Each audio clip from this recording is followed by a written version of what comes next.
चलिए आज का दूसरा क्वेश्चन लेते हैं। मोस्ट आईएमपी है जो कि 2013, 16, 18, 19 में आ चुका है। तो ये आपका 100% चांसेस है 2022 के एग्जाम में आएगा। शून्य कोटि अभिक्रिया के लिए दर स्थिरांक के लिए व्यंजक ज्ञात करना है। तो चलिए, माना कि ए एक अभिकारक है जो किसी रासायनिक अभिक्रिया में भाग लेते हैं और कुछ समय पश्चात बी उत्पाद में क्या हो जाता है, परिवर्तित हो जाता है। तो इसमें ए की सांद्रता प्रारंभ में क्या लेते हैं, प्रारंभ में ए लेते हैं और ये बना नहीं है बी, तो इसकी सांद्रता क्या रहता है, 0। अब साम्य अवस्था में इसमें x ग्राम अणु कुछ समय पश्चात ए अभिकारक x अणु घट जाता है। तो साम्य अवस्था में इसकी सांद्रता घटकर कितना बचता है, a-x, और इसकी सांद्रता बढ़कर क्या हो जाता है, x। ठीक है, इसकी सांद्रता बढ़कर क्या हो जाता है, x। चलो, अभिक्रिया दर अभिकारक की सांद्रता की क्या होती है, समानुपाती होती है। अभिक्रिया की दर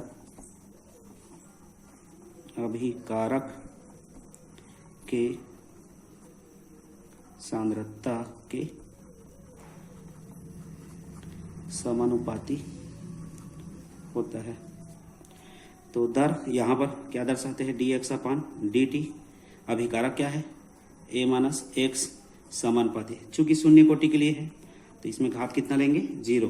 तो dx/dt जब प्रोपोर्शनल हटता है तो नियतांक क्या आ जाएगा, k0 a-x घात 0।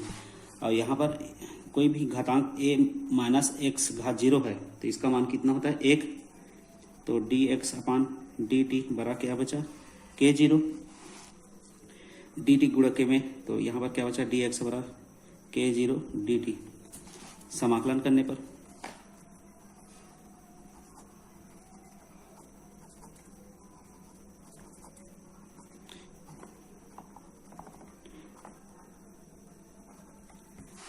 x का समाकलन x सापेक्ष हो रहेगा, यहाँ 1 का समाकलन x सापेक्ष क्या होगा, x।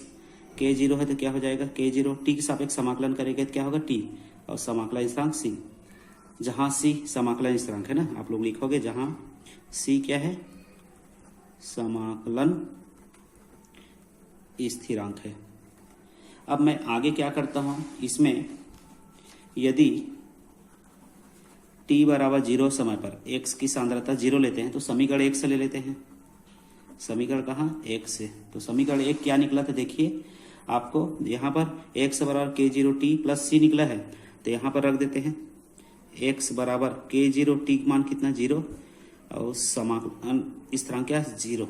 तो यहाँ x की जगह कितना रखना है, 0 रखना है। तो ये भी 0, ये भी 0, तो टोटल 0। तो c का वैल्यू कितना निकला, 0। इसका मान समीकरण 1 में रख देते हैं, है ना।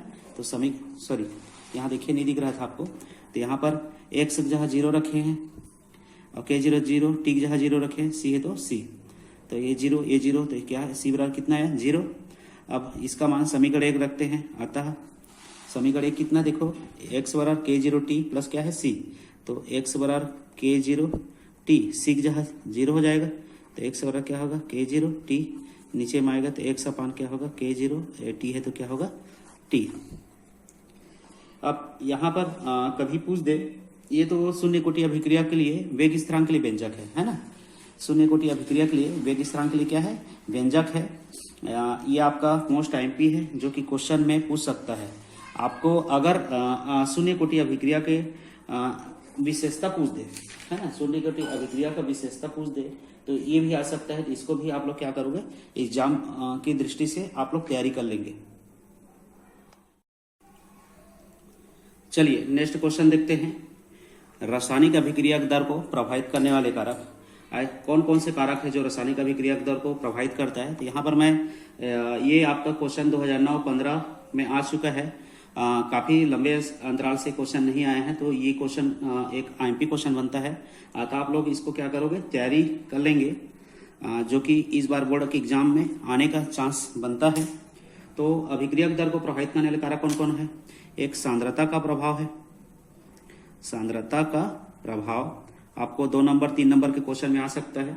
तो किसी भी अभिक्रिया का वेग अभिकारक की सांद्रता की क्या होता है, समानुपाती होती है। अर्थात किसी अभिक्रिया का वेग जितना अधिक होगा उसका सांद्रता उतना अधिक होगा। अर्थात सांद्रता अधिक होने पर अभिक्रिया की दर क्या हो जाती है, बढ़ जाती है।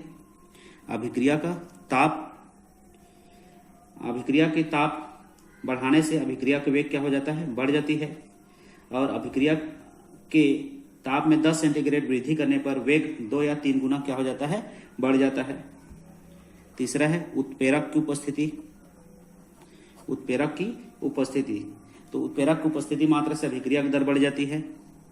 और क्रिया कारकों की प्रकृति, क्रिया कारकों की प्रकृति और विकिरण का प्रभाव, विकिरण का प्रभाव।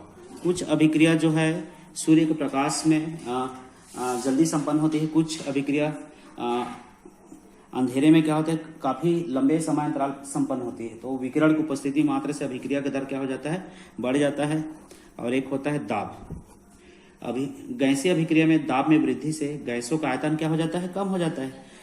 गैस कैसे, कोई पात्र है, पात्र में गैस भरा हुआ है, इसमें दाब लगाएंगे तो दाब लगाने पर सभी गैस का रूप पास पास आने चालू हो जाएगा, जिसके कारण इसका आयतन कम होगा और सांद्रण क्या हो जाएगा, बढ़ जाएगा। अतः अभिक्रिया का वेग क्या हो जाएगा, बढ़ जाएगा। तो इसको आप लोग तैयारी कर लेंगे।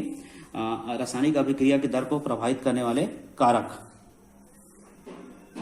चलिए अगला क्वेश्चन है, शून्य कोटि अभिक्रिया किसे कहते हैं, उदाहरण व सूत्र दीजिए।